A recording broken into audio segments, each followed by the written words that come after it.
अक़वाम मुत्तहिदा ने अफ़गानिस्तान को आलमी अफ्यून की पैदावार का एक बड़ा मरकज़ करार दे दिया। अक़वाम मुत्तहिदा के इदारा बराए इंसदाद मनशियात व जराइम ने 2025 की एक रिपोर्ट में कहा कि अफ़गानिस्तान में 10,200 एकड़ पर अफ्यून की काश्त की गई है। ज़ाबिल, कुनड़ और तखार में अफ्यून की काश्त में इजाफा हुआ है। कुदरती तौर पर खुश्क साली के बायस अफ्यून की फसल बड़े पैमाने पर तबाह हुई। माहिरीन का कहना है कि अफ़गानिस्तान में गुज़िश्ता सालों का अफ्यून स्टॉक 2026 तक की आलमी तलब पूरी करने के लिए काफ़ी है। अफ्यून की कीमत 570 अमरीकी डॉलर फ़ी किलोग्राम रही है। अफ़गानिस्तान का शुमार दुनिया के उन 3 बड़े ममालिक में होता है जो सबसे ज़्यादा अफ्यून पैदा करते हैं। मसनूई मनशियात खुसूसन आइस की पैदावार भी अफ़गानिस्तान में तेज़ी से बढ़ रही है। जराइम पेशा ग्रोह पैदावार और स्मगलिंग में आसानी की वजह से आइस को तरजीह दे रहे हैं। ज़ाबिल, कुनड़ और तखार में अफ्यून की काश्त में इजाफा भी रिकॉर्ड किया गया है। अपडेट आपको दे रहे हैं। अक़वाम मुत्तहिदा ने अफ़गानिस्तान को आलमी अफ्यून की पैदावार का एक बड़ा मरकज़ करार दिया है। डॉक्टर कमर चीमा हमारे साथ मौजूद हैं। शुक्रिया आपके वक्त का। बताइएगा, अक़वाम मुत्तहिदा की जानिब से अफ़गानिस्तान को आलमी अफ्यून का सबसे बड़ा मरकज़ करार दिया गया है, क्या कहेंगे?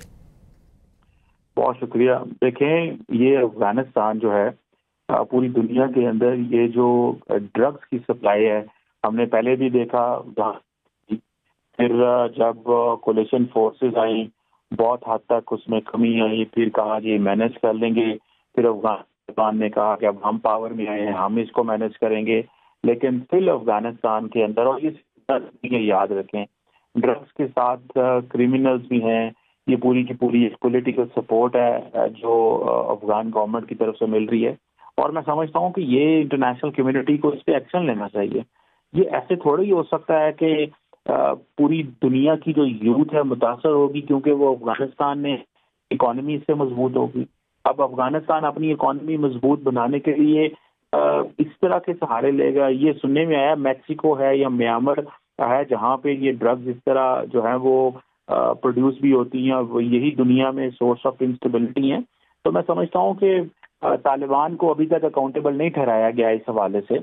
अफगानिस्तान को अकाउंटेबल ठहराया जाना चाहिए, और ये रिपोर्ट यूएन की है, और यूएन ये समझता है तो क्यों नहीं सैंक्शंस लग रही तालिबान रजीम के ऊपर? क्यों दुनिया की जो यूथ है वो मुतासर हो रही है इन ड्रग्स से? क्यों इंटरनेशनल कम्युनिटी आज भी साइलेंट है? इतनी बड़ी तादाद में ये जो ड्रग्स वहाँ से निकल रही हैं। मैं समझता हूँ कि अगर अफगानिस्तान की ने अपनी सोर्स ऑफ इकोनॉमी को, इकोनॉमिक रिसोर्सेज को चेंज ना किया इस तरह। कमर चीमा साहब हमारे साथ मौजूद थे, बहुत शुक्रिया आपका। आपको अपडेट करेंगे। अक़वाम मुत्तहिदा ने अफ़गानिस्तान को आलमी अफ्यून की पैदावार का एक बड़ा मरकज़ करार दे दिया है। अक़वाम मुत्तहिदा के इदारा बराए इंसदाद मनशियात व जराइम ने 2025 की एक रिपोर्ट में कहा कि अफ़गानिस्तान में 10,200 एकड़ पर अफ्यून की काश्त की गई। ज़ाबिल, कुनड़ और तखार में अफ्यून की काश्त में इजाफा हुआ है। ब्रिगेडियर रिटायर्ड राशिद वली साहब ने हमें ज्वाइन किया है, बहुत शुक्रिया आपका। बताइएगा, अक़वाम मुत्तहिदा की जानिब से यह अहम रिपोर्ट सामने है, अफगानिस्तान को आलमी अफ्यून की पैदावार का एक बड़ा मरकज़ करार दिया गया है, आप क्या कहेंगे? जी हाँ, बिल्कुल। ये अफगानिस्तान को एक AP centre of narco terrorism बन चुका है। और पहले तो तालिबान ने बड़े दावे किए थे कि वो इस्लाम की तालीमात के ये काम खिलाफ है, मगर अभी उनकी बिल्कुल ज़ेर निगरानी जो नीम रोज का इलाका है और हेलमंद है, गंधार के प्लेन्स है, तो वहाँ पे पूरा एक खिता अफ्यून की काश्त पे इस्तेमाल हो रहा है। और उसके साथ उसको मेटा एम्फेटामाइन जिसको कहते हैं उर्फ आम में जेनेरिक नेम आइस, वो प्रोड्यूस होती है। तो बदकिस्मती से वो एक्सपोर्ट करते हैं। उसमें बहरी रास्ते भी हैं, ज़मीनी रास्ते भी हैं, और तो हमारे कॉन्टिगुअस ममालिक हैं, सेंट्रल एशियन स्टेट्स हैं, पाकिस्तान है, वो उससे मुतासर होते हैं। तो एक जगह तो ये दावा करते हैं कि ये इस्लाम की तालीमात के पैरोकार हैं, और दूसरी तरफ ये इस किस्म की घिनौनी जो नार्को टेररिज्म है उसमें इन्वॉल्व होते हैं। जो इससे पैसा कमाते हैं वो जाहिर है वो अपने जो सपोर्टर्स हैं उनके नॉन स्टेट एक्टर्स वो उससे मुस्तफीद होते हैं। तो ये यूनाइटेड नेशंस ने इसको एक्नॉलेज किया है, और हमें तो ये चीज़ पहले से मालूम है।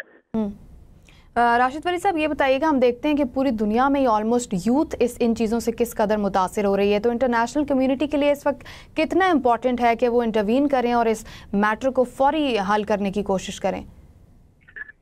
बिल्कुल, वो UN, ODC और दीगर इदारे हैं जो उसके कंसर्न होते हैं, और वो आलमी बरादरी बिल्कुल वो कंसर्न होगी, क्योंकि अमेरिका अगर वेनेजुएला और कोलंबिया को वो एक्शन ले सकता है नार्को ट्रैफिकिंग के हवाले से, तो ये भी एक खतरा है।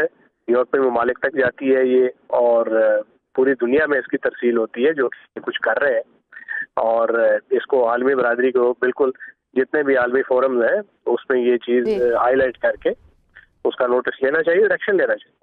ठीक है, बहुत शुक्रिया। ब्रिगेडियर रिटायर्ड राशिद वली साहब हमारे साथ मौजूद थे।